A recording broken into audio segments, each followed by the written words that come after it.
भैया सांची सांची जो आज हम पहाड़े गए थे, सो जो अद्भुत फल जो आप देख रहे हो तोड़ के ले आए हैं।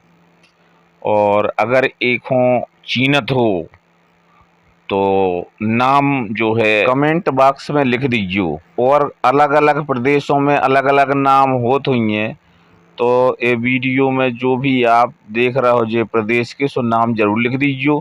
जो ऊपर जो देख रहे हैं आप करिए करिए ये फल को बीजिए आए और नीचे को हिस्सा आए फल और नीचे को हिस्सा खाओ जाता है। जब बात हम 1 किलो दे रहे हैं।